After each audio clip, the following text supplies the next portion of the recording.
जबलपुर में कांग्रेस नेता नीलेश जैन के विवादित बयान के बाद कांग्रेस नेता ने सफाई पेश की है। नीरज जैन ने अपने बयान को तोड़ मरोड़ कर पेश करने का आरोप लगाया है।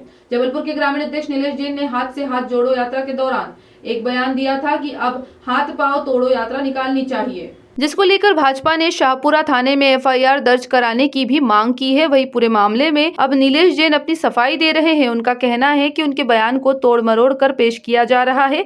यही नहीं, यदि मुख्यमंत्री मंच से अफसरों को जमीन में गाड़ देने की बात कहते हैं तो उन पर कोई कार्रवाई नहीं होती, लेकिन कांग्रेसी नेताओं पर थोड़ी सी बात को तुल देकर एफआईआर कराई जाती है, लेकिन उन्हें इस बात की कोई चिंता नहीं है। हमारे राष्ट्रीय अध्यक्ष माननीय मल्लिकार्जुन खड़गे जी एवं माननीय कमलनाथ जी के आदेश पर पूरे प्रदेश पे पहले तो भारत जोड़ो यात्रा जो राहुल गांधी के नेतृत्व में निकाली गई थी, अब माननीय अध्यक्ष महोदय जी के आदेश पर हम लोगों ने हाथ से हाथ जोड़ो यात्रा निकाली है। और कल जो कार्यक्रम था वो हाथ जोड़ो यात्रा का था और हम लोग घर घर गए, पूरी यात्रा निकली हमने पूरी। और उसमें हमारा अंतिम भाषण जो हुआ है वो भाषण मेरी देश को विभाजित करने वाली शक्तियों के खिलाफ था, आतंकवाद के खिलाफ था और जो पूरे प्रदेश में भ्रष्टाचार से जनता पीड़ित है उन भ्रष्टाचारियों के विरोध में था। मैं इतना ही कहना चाहूँगा कि मेरी ये बात किसी को बुरा नहीं लगना चाहिए। अगर वो एफआईआर हुई है तो एफआईआर पर जांच करें किस प्रकार की, कौन सी एफआईआर कौन सी, अभी तक तो मेरे कोई जानकारी नहीं है।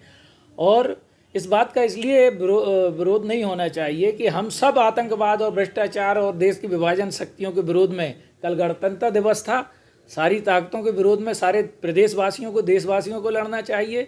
और अगर हमने ऐसी बात कही है तो वो व्यक्तिगत किसी दल को, किसी व्यक्ति को नहीं की है। मैंने व्यक्तिगत ये बात आतंकवाद, भ्रष्टाचार और विभाजन करने वाली शक्तियों के विरोध में की है। और हमारे प्रदेश के मुख्यमंत्री माननीय शिवराज सिंह चौहान जी जब मंच में बोल सकते हैं कि मैं भ्रष्टाचारियों को ज़मीन के 2 गज नीचे गड़ा सकता हूँ, तो फिर मैं नहीं बोल सकता किसी भ्रष्टाचारियों के विरोध में, आतंकवाद के और देश के खिलाफ जो शक्तियाँ हैं उनके विरोध में। वो मेरा भाषण रहा है और ये कोई राजनीतिक कार्यक्रम नहीं रहा। कल पूरे भारत के लिए सर्वदलीय और सारे लोगों के नेतृत्व में रहा कार्यक्रम। ये बात किसी को बुरा नहीं लगना चाहिए। और जो मेरी मेरी बात का पूरा भाषण तो उनने प्रस्तुत नहीं किया, तोड़ मरोड़ के प्रस्तुत की, सिर्फ एक लाइन पकड़ ली है। आखिर मैं किसके विरोध में बोल रहा हूँ ये जानकारी भी तो होना चाहिए। जबलपुर से आशीष बात्रे की रिपोर्ट।